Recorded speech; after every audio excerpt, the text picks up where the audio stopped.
Local Ukrainians share their frustrations and fears for their home country as the U.S. slaps new sanctions on Russia.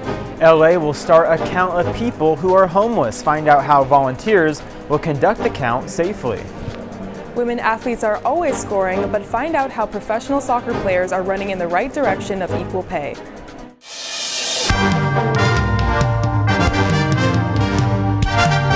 Annenberg TV News is next. Who in the Lord's name does Putin think gives him the right to declare new so-called countries on territory that belong to his neighbors? President Biden announced today that new sanctions will hit the Russian economy. Good evening, I'm Jacob Wheeler. And I'm Tatum Larson. Russian lawmakers have authorized President Vladimir Putin to use military force outside his country. President Biden is warning of more sanctions. The United States, together with our allies, will defend every inch of NATO territory and abide by the commitments we made to NATO. Biden said these sanctions are designed to target Russian financial institutions. We asked two experts in the if the sanctions will work.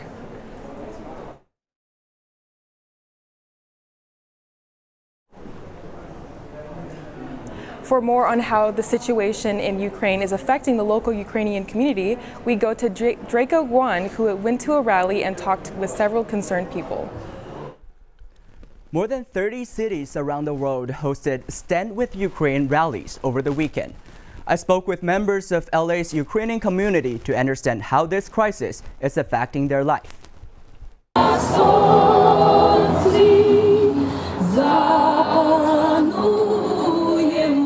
Dozens of Ukrainian Americans rallied at the federal building in Westwood on Sunday as a show of solidarity with their home country. Ukrainian families are pleading for peace as tensions escalate between Russia and Ukraine. Larissa Rifle is a first-generation immigrant from Ukraine and runs a cultural center in LA. She says one of the hardest things her people are feeling is the uncertainty of a potential Russian attack. They try to call home, they can't get through. Cell phone networks are being impeded, banking systems are being impeded. They're having a hard time reaching their families to ascertain whether or not everybody is okay. Family, my mom, my brother, sister, and my neighbors, everybody, they stand in Ukraine, and I'm very worried. I can't work, I can't sleep, I can live, but I am very, very happy that we can do something to support Ukraine. My heart is bleeding from what is happening, so we are hoping there won't be war and Western civilization will support Ukraine in our fight. We're all immigrants here in the United States, so at one point we've all felt it. We all have to stand up as one. Some demonstrators say they're confident of Ukraine's military power. Ukraine is a strong country. It's not the same Ukraine that it used to be 8 years ago. Ukraine will defend until the end, and I'm sure Ukraine will prevail. I know that my father is going to defend my family pretty well, and my granddad was in the military as well, so I know they will stand their ground till the end. Hands off Ukraine! Russia! Ukraine is asking Western countries to impose more sanctions right now and not wait. Some demonstrators say that's not enough. They should be defending Ukraine, and right now they're just offering some help, but not the actual defense. Why wait for sanctions after attack? They're already bombing and killing people for past 8 years. Is that what Biden is waiting for? To have 10,000 Ukrainians dead so that we can escalate and put more sanctions? Don't need to wait for Russia to invade to get the sanctions in place. We could do that now. Should America work alone? Absolutely not. We need all of our partners from all over the world to join America in protecting Ukraine. Earlier today, President Biden said Russia will pay an even steeper price if its invasion continues. But he also said that the U.S. has no intention of fighting Russia. The first LA mayoral debate is taking place tonight at Loyola Marymount University. Annenberg Media reporter Marilyn Parra is there live. Good evening, Jacob. The candidate debate to decide who will become Los Angeles' next mayor is going to happen in just a bit, and it's happening right behind me at the Concord Hilton Center. The event was supposed to take place outdoors, but as you can see, the wind is picking up. My hair is moving in different directions, so it was moved indoors. It was supposed to happen outdoors. The candidates are all here tonight except for Rick Caruso. Those candidates being Karen Bass, Joe Buscaino, Mike Fewer, Kevin DeLeon, and Mel Wilson. We spoke to some USC students to hear what they wanted the candidates to say tonight. Let's take a look. Top issues, I would say the homeless issues going on right now. The focus on sustainability and energy, since LA is a major metropolis. I feel like right now homelessness and gentrification is my main priority right now, because I just feel like the problem has been getting worse. Homeless people, they have a bad image, unfortunately, so I do hope that that is something that they address in that debate. I reached out to Caruso's team myself and was given the following statement.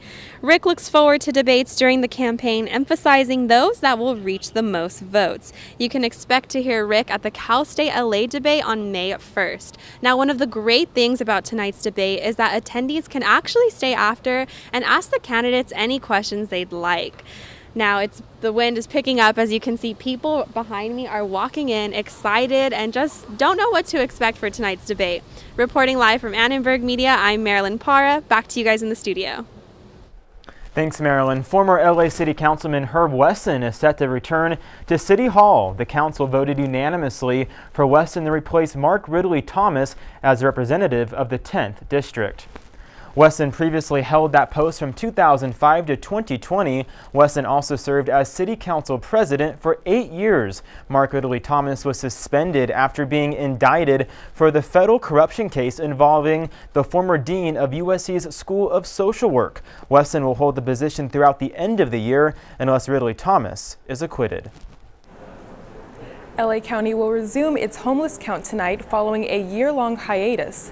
The annual survey helps the county determine where to allocate funds and resources for unhoused people. Volunteers will use an app to log information for the first time. The new system allows volunteers to remain socially distant. 7,000 people have signed up, and it costs over $1 million to conduct the count. A big question this year is how the pandemic affected people experiencing homelessness. We really don't know whether the number of people experiencing homelessness has increased or decreased due to the pandemic. People who are experiencing homelessness often are traumatized. I think the most important thing is to volunteer and participate with an organization that's already doing work. Tonight's event will survey the San Gabriel and San Fernando valleys. Tomorrow's count is scheduled to cover West LA, Southeast LA, and the South Bay area. There are some changes in a controversial bill affecting gay students in Florida. A new verdict tonight in the Ahmaud Arbery case will have a reaction from the victim family. Score! Professional women athletes are kicking in the right direction of equal pay. Details are next.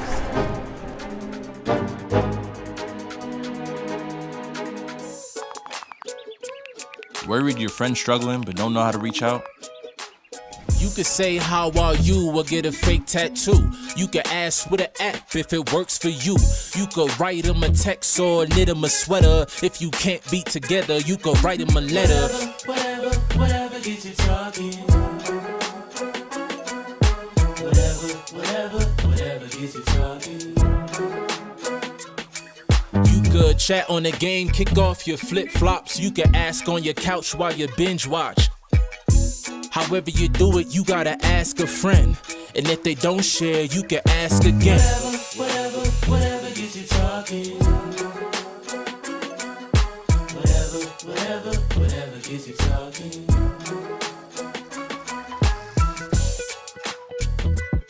There are a lot of ways to reach out to a friend about their mental health. Learn how you can help at seizetheawkward.org.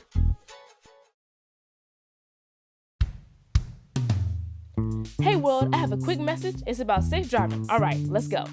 Anytime you're driving, have the seatbelt buckled tight. Both hands on the wheel and your phone out of sight. When not in your hand, trying to text somebody back. Because if you do, your car might get smacked. The moral of the story, just put your phone down. The people on the road will stay safe and sound. Put your phone down, put your phone down. People on the road will stay safe and sound. Yeah.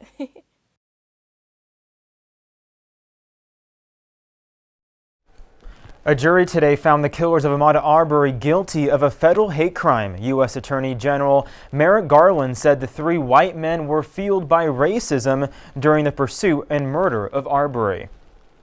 The ruling comes one day before the 2-year anniversary of the murder. Arbery's mother spoke outside the courthouse following the verdict. She thanked the Justice Department for its effort, but criticized the agency over its original plan to accept a plea deal. She said today's outcome was due to, quote, the fight that the family put up. Even after the family asked the judge to not take this plea deal, the lead prosecutor, Tara Lyons, stood up and asked the judge to ignore the family's cry. The 3 men were also convicted of attempted kidnapping and interference of rights. The McManuels were found guilty of carrying and firing a gun during a violent crime. 3 men now face life in prison on top of their previous life sentences for Arbery's murder. Florida lawmakers withdrew a controversial amendment, the so-called Don't Say Gay bill. The measure would have forced school principals to tell parents if their child came out as gay. The amendment was proposed last Friday. Lawmakers aim to impose a 6-week deadline for administrators to out students to their families. The bill does not address the emotional well-being of the students. One LGBTQ+ advocate told ATVN it's too early to declare victory.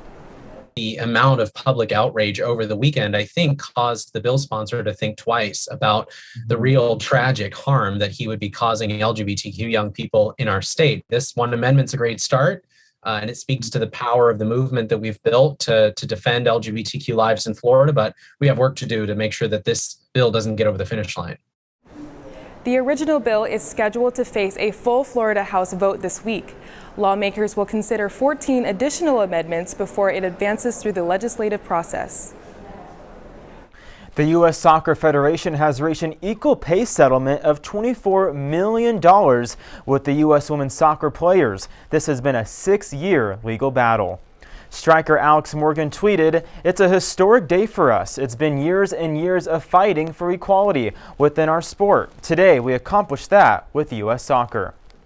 U.S. Soccer promises to provide equal pay for both men's and women's national teams in all competitions, including the World Cup.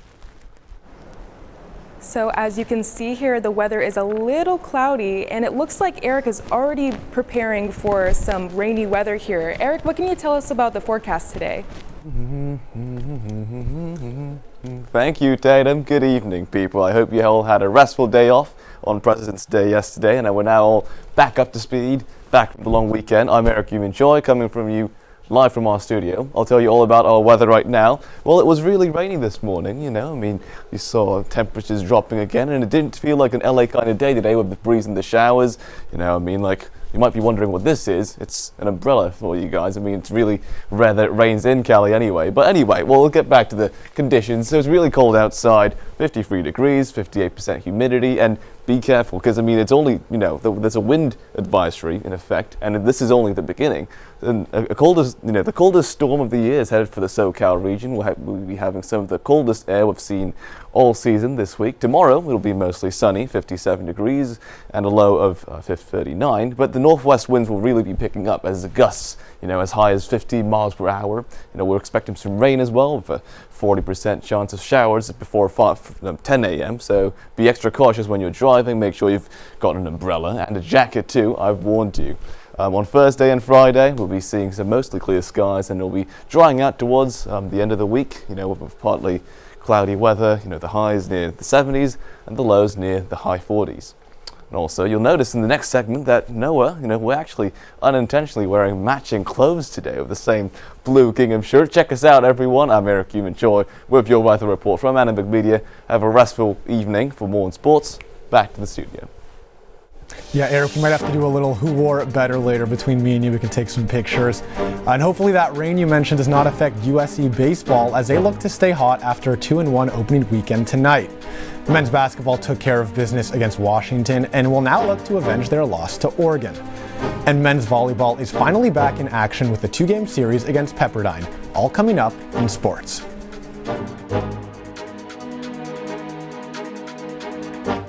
Leaving hot coals improperly extinguished can cause a wildfire. Hey guys, it's Smokey! It looks as if Smokey is going to use the drown, stir, drown and feel technique. After the first drown, a good stir.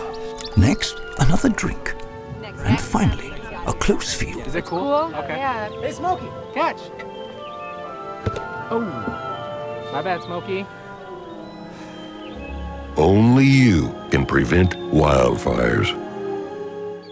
When I was your age, I was just like you, fascinated by stars.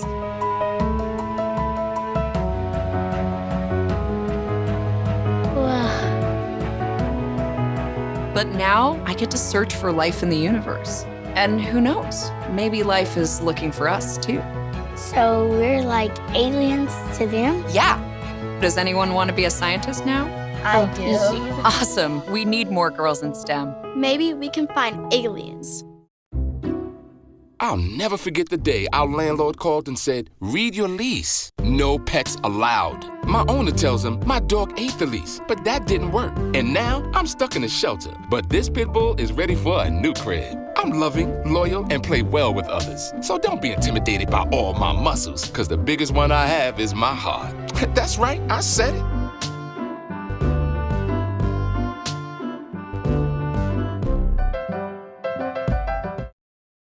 Welcome to ATVN Sports. I'm Noah Camrus. And I'm Hayes Flanagan. USC men's baseball opened the season strong, taking 2 wins on Friday and Saturday versus Santa Clara.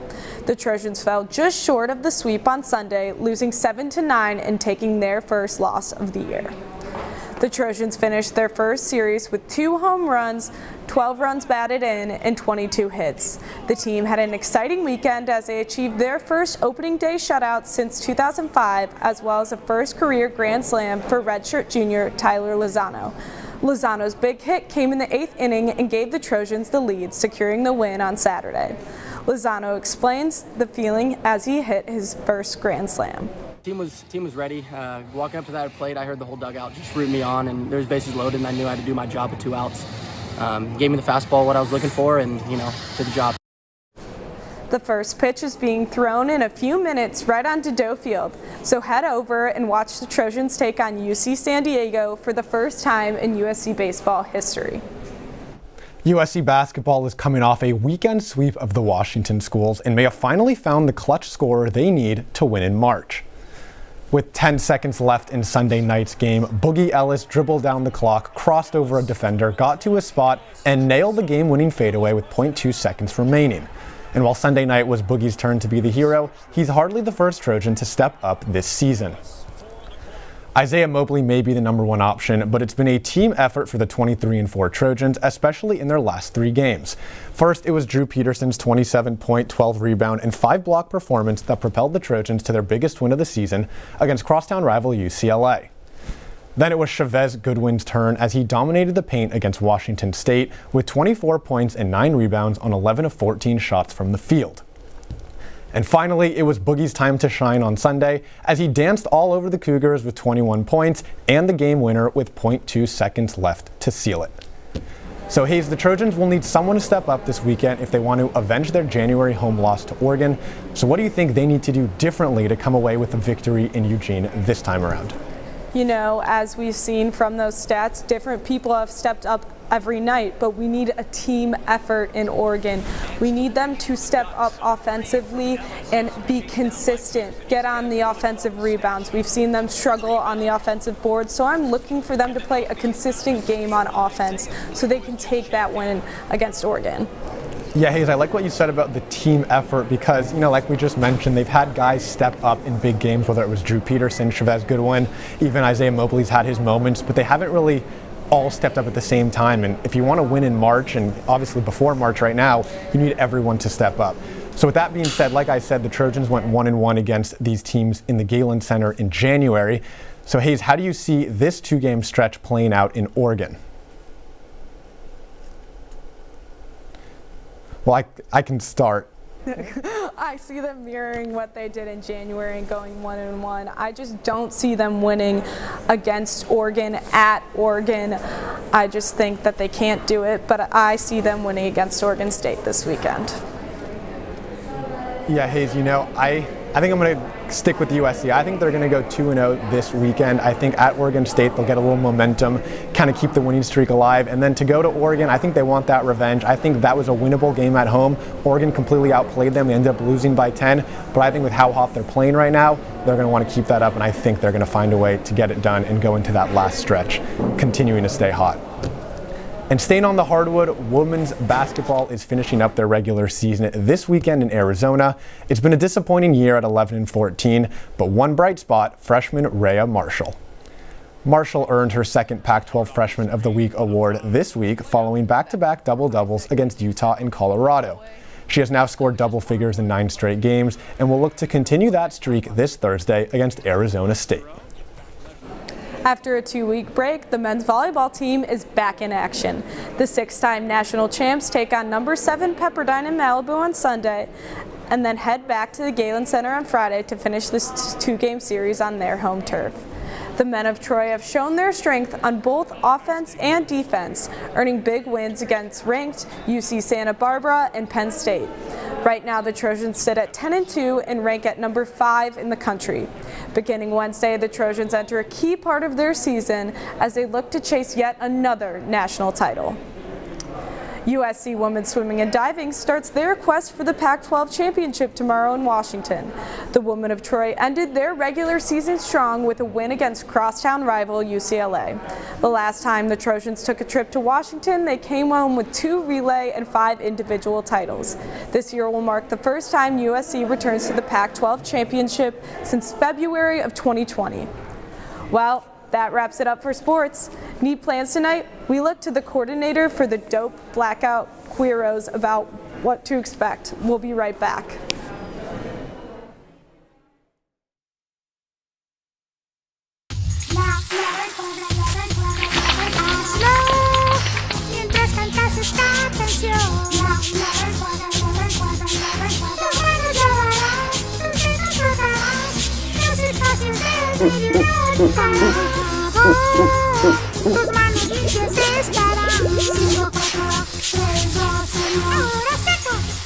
Lávate las manos por 20 segundos como Elmo.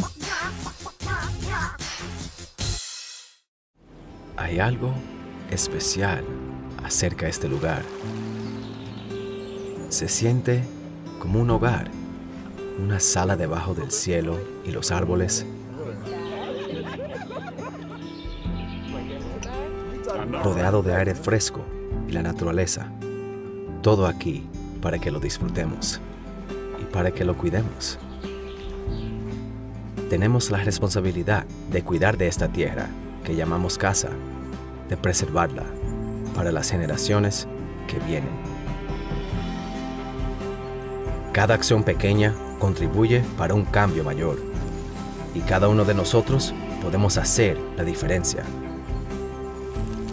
Hay algo especial acerca de este bosque. Es un lugar donde se hacen recuerdos y juntos podemos preservarla y protegerla.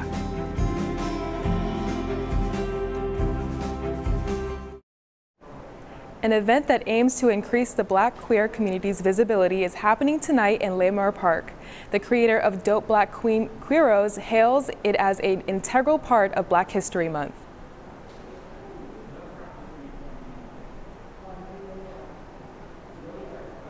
The importance of queer art is just knowing that queer folks were here, they helped to make history, and they're going to continue being a part of the fabric of society. My art helps elevate the community is just by being honest and vulnerable and accessible.